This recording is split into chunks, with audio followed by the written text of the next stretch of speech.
নারীদের একটি গুনাহের কারণে আল্লাহ তাআলা তাদেরকে এমন একটি শাস্তি দিবেন যা শুনলে আপনি অবাক হয়ে যাবেন। নারীদেরকে আল্লাহ তাআলা তাদের চুলগুলোকে ঝুলন্ত অবস্থায় তাদেরকে সাজা দিবেন।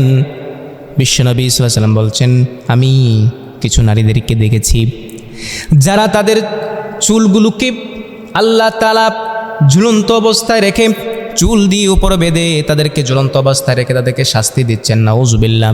কেন দিচ্ছেন?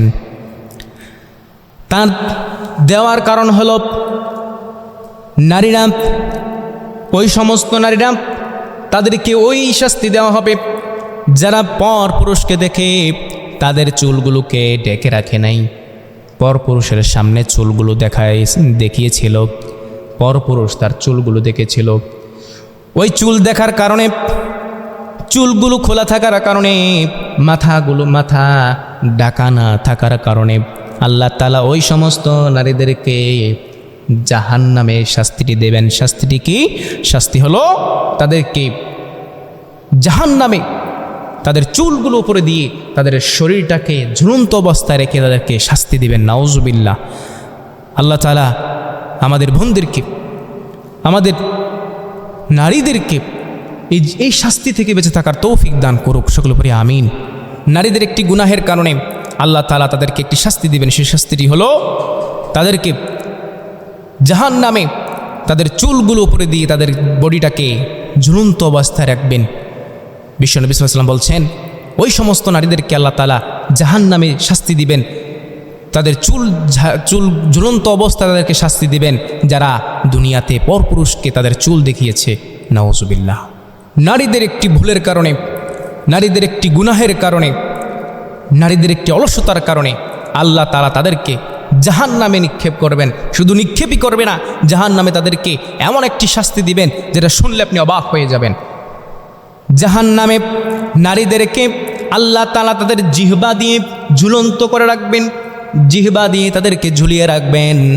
তার কারণ হলো আল্লাহ তাআলার রাসূল সাল্লাল্লাহু আলাইহি ওয়াসাল্লাম বলছেন, জাহান্নামে ওই সমস্ত নারীদেরকে এই শাস্তি দেওয়ার কারণ হলো, জাহান্নামে ওই শাস্তি দেওয়ার কারণ হলো, কিছু নারী আছে যারা স্বামীদেরকে কষ্ট দেয়, যারা তাদের মুখ দিয়ে, ব্যবহার দিয়ে, কথা দিয়ে স্বামীকে কষ্ট দিবে। যে স্ত্রীর দ্বারা স্বামী কষ্ট পাবে কথার দ্বারা, ওই স্ত্রীকে আল্লাহ তাআলা জাহান্নামে ওই শাস্তি দিবেন। নাউজুবিল্লাহ। একটি গুনাহের কারণে, একটি বদ আমলের কারণে আপনাকে আল্লাহ তাআলা জাহান্নামে নিক্ষেপ করবেন। আমার মা বোনদেরকে বলছি, মা বোনদের একটি গুনাহের কারণে আল্লাহ তাআলা তাদেরকে জাহান্নামে নিক্ষেপ করবেন। সে গুনাহটি হলো, আমাদের অনেক বোনেরা যারা ফরজ গোসল হওয়ার পরে যদি সঙ্গে সঙ্গে তারা পবিত্রতা অর্জন না করে, তাহলে আল্লাহ তাআলা তাদেরকে কিয়ামতের ময়দানে তাদের বুকের উপর তাদের পা এনে হাতগুলোকে কপালে রেখে তাদেরকে শাস্তি দেবেন। নাউজুবিল্লাহ। বিশ্বনবী মুহাম্মদ রাসূলুল্লাহ সাল্লাল্লাহু আলাইহি ওয়াসাল্লাম বলছেন, জাহান্নামে কিছু নারীদেরকে শাস্তি দেওয়া হবে।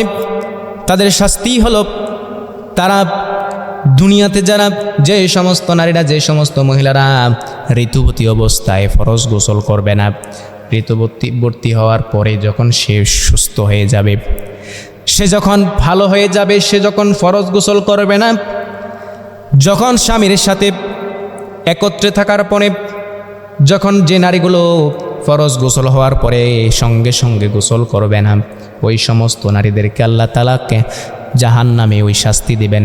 কি শাস্তি দিবেন?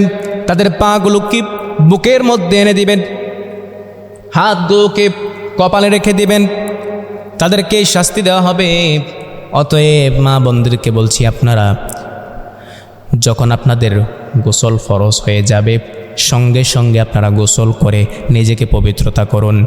বিশ্বনবী মুহাম্মদ রাসূলুল্লাহ সাল্লাল্লাহু আলাইহি ওয়াসাল্লাম বলছেন, কিয়ামতের ময়দানে যদি কেউ পবিত্র হয়ে উঠতে চায়, কিয়ামতের ময়দানে যদি কেউ আল্লাহ তাআলার জান্নাতে যেতে চায়, সে যেন ফরজ গোসল হওয়ার পরপর সে যেন ফরজ গোসল করে নেয়। আল্লাহ তাআলা আমাদেরকে আমল করার তৌফিক দান করুক। সকলে পড়ি আমিন।